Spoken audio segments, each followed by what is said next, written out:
Hello everyone, today I'm going to be showing you how I made strawberry and cherry jam using the fruits I harvested from my garden. My pups will be making a number of guest appearances in this video as they are very helpful girls and love to be involved. Firstly, we're going to start with the cherries. These are sunburst cherries and this was my first harvest from this tree as it is quite young and this is the first season it has spent in my garden.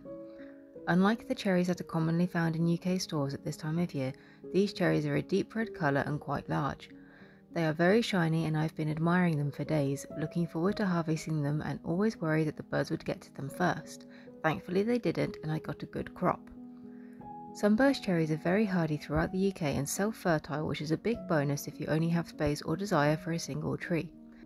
Their normal harvesting time falls on the 2nd or 3rd week of July, but after an unusually hot June, these fruits ripened quite early so were harvested on the 2nd of July instead. Although primarily an eating cherry, it is reported that these do well as a cooking variety too, which is why I was content to make jam with them. For a first harvest from a young tree, I was very pleased with the crop I had. It is quite common for young trees bought from nurseries not to bear fruit for the first couple of years, as the trees tend to only set fruit once they reach about 5 years old, though this differs between different fruit types.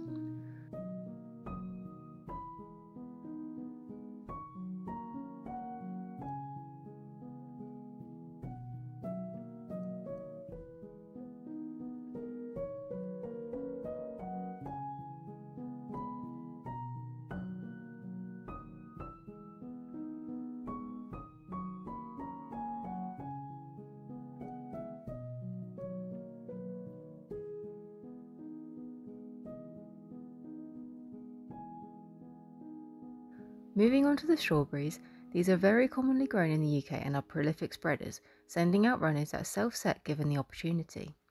The runners can make the plants look leggy, and while mine set out a number of runners, on which I've made a video previously, a few of them have also set fruit. As you can see, mine are in a number of conditions. One is in a hanging basket, one is in a plastic pot, and one is in a ceramic pot. I haven't noticed much of a difference in how each of the plants has performed given these differences, but it is quite clear that the plant in the hanging basket is far less likely to be attacked by slugs and snails. This doesn't stop the birds, however, but I have been fortunate this year with my strawberries remaining intact.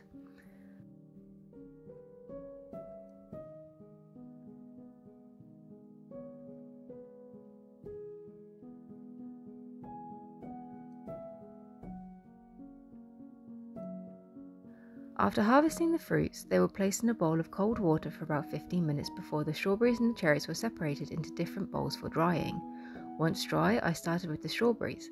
I cut off the tops before cutting them in half, 1 to make the jam making process easier, but 2 to check for any creepy crawlies that were hiding inside the fruit. Thankfully I didn't find anything. There was only one tiny little insect that was found in the water of the washing bowl, though one strawberry did go to my fruit loving Rotty.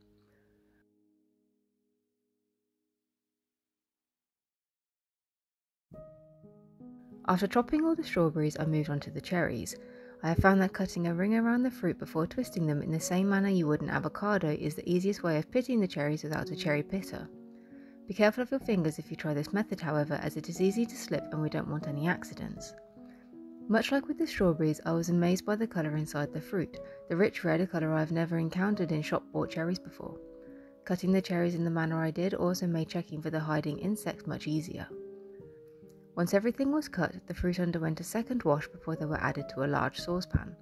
To this pan and the fruit, 2 tablespoons of water and a squeeze of fresh lemon was also added before the heat was turned on to low.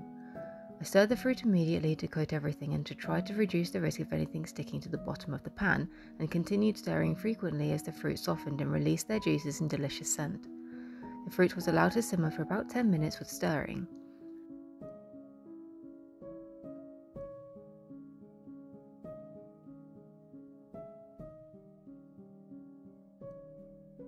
It was easy to see the mixture getting thicker as the fruit cooked, but it was also the addition of the sugar that made the mixture really get thick.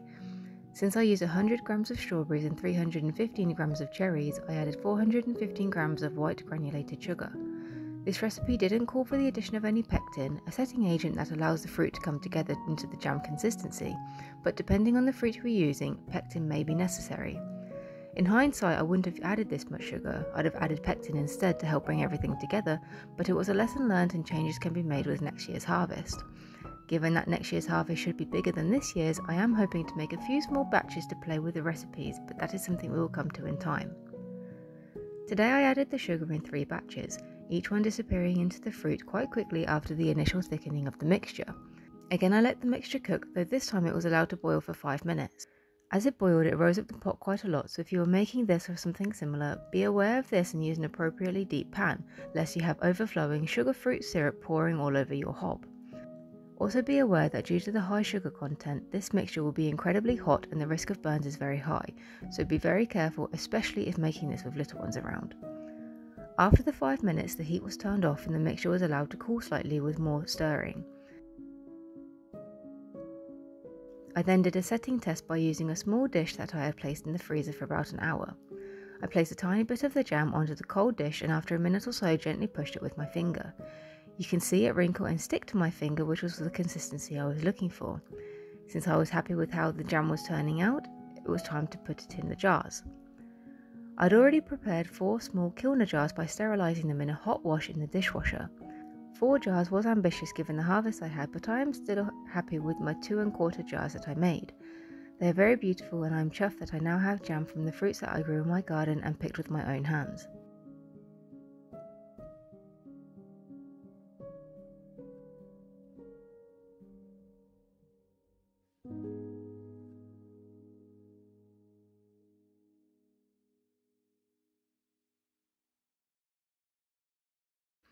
Thank you for watching this video. I hope you've enjoyed it and I hope you get to enjoy all the season's fruits and veggies like my dog does. Have a lovely day and I hope to see you again soon. Goodbye.